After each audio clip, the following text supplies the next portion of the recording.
Tell me if this sounds familiar. Things are actually going okay. Nothing is on fire. You have a moment, maybe an evening, maybe a Sunday, where there's genuinely nothing urgent to deal with.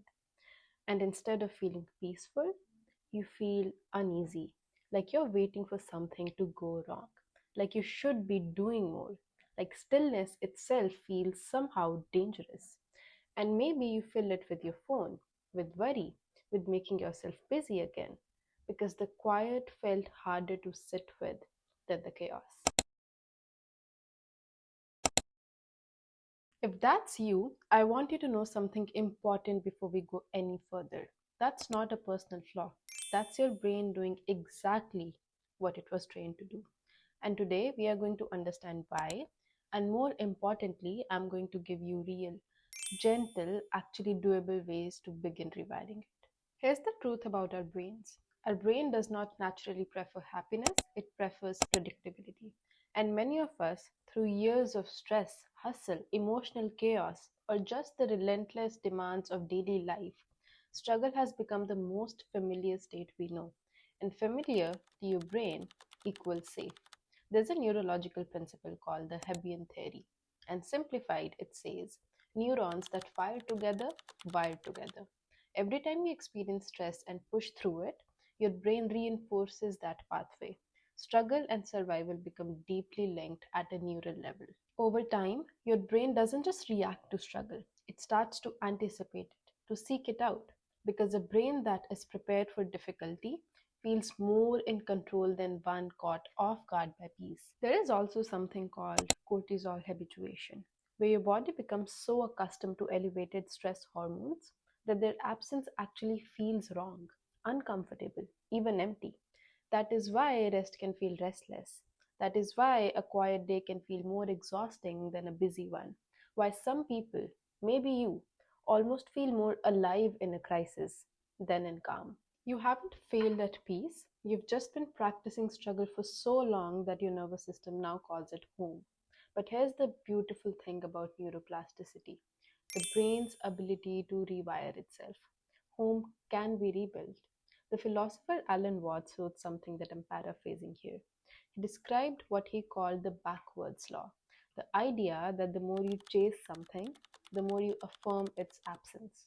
The more you struggle toward happiness, the more you signal to yourself that happiness is not here yet. Conversely, the more you allow it, the more it arrives. This isn't magical thinking, it's deeply psychological.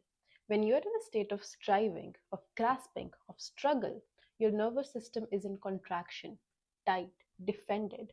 And in that state, you literally cannot perceive or receive good things, even when they are present. When you soften into ease, your nervous system opens, your perception expands, you begin to notice what was always there. There is also an ancient Taoist idea that we touched on in a previous video, Wu Wei, effortless action, the bamboo that bends in the storm and does not break, not because it is rigid and strong, but because it's flexible and at ease. Ease is not weakness. Ease is the most sophisticated form of strength.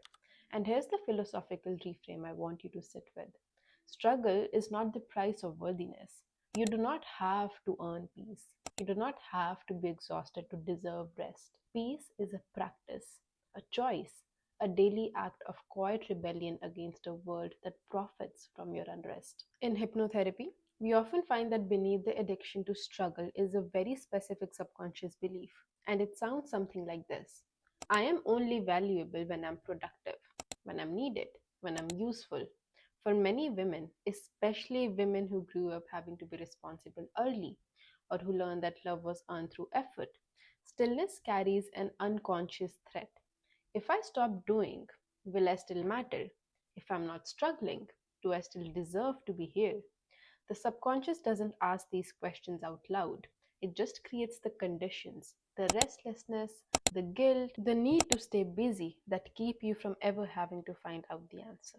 And the hypnotherapeutic truth is this: ease will feel unsafe until your nervous system has enough new evidence that being at rest is not the same as being worthless. And that evidence doesn't come from thinking differently. It comes from experiencing ease, small moments of it, repeatedly, and surviving, thriving even. You have to teach your body what your mind is trying to learn. Okay, here is what this actually looks like in practice. These are small, they are doable, and they work. Not overnight, but over time. Step 1. Notice the guilt without obeying it. The next time you sit down to rest and feel the familiar pull to, I should be doing something, just notice it. Name it out loud if you can. Say, there's the guilt. There's my brain looking for struggle. You don't have to make it stop. You just have to stop obeying it automatically. Awareness is the very first rewire. Step 2. Give your nervous system micro doses of ease.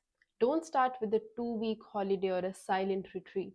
Start with 5 minutes. 5 minutes of sitting with your tea without your phone, 5 minutes of lying down and doing nothing, 5 minutes of breathing slowly with your eyes closed. Your nervous system learns through repetition. 5 minutes of ease, practice daily, begins to teach your body this is safe. I can be here. Nothing bad is happening. Over time, 5 becomes 10, 10 becomes 20, and slowly, ease starts to feel less like emptiness and more like home. Step 3. Create a soft landing ritual. This is one of my favorites. Design one small ritual that signals to your body we are done striving for now. It could be making a specific tea, lighting a candle, changing it to something soft and comfortable, playing one particular playlist. The ritual itself doesn't matter. What matters is the repetition. When you do the same thing consistently at the end of effort, your nervous system learns to associate it with safety, with the exhale, with the permission to stop. You are essentially creating a new neural pathway, one that says that ease is not absence, ease is arrival. Step 4. Rewrite the story about what rest means. This is the mindset layer and it matters. Every time you rest, you're not being lazy, you are being strategic. You are restoring the nervous system that allows you to show up fully. You are practicing the state of being that your greatest ideas, your deepest creativity, your most loving relationships all require. Rest is not the opposite of productivity. Rest is where the best version of you is rebuilt. Say that to yourself next time guilt shows up. Mean it and then stay in the rest anyway. You were not born addicted to struggle. You learned it in the environment you grew up in the culture you live in the thousands of messages that told you that your worth lives in your output. But learned things can be unlearned.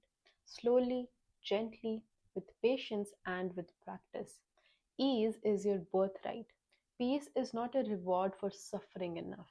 And you, exactly as you are right now, without doing one more thing, are already worthy of rest. Save this video, come back to it on a day when your brain is loud and stillness feels impossible. And if you're new here, please subscribe because this is the kind of conversation we have here every single time. I'll see you in the next one. Bye.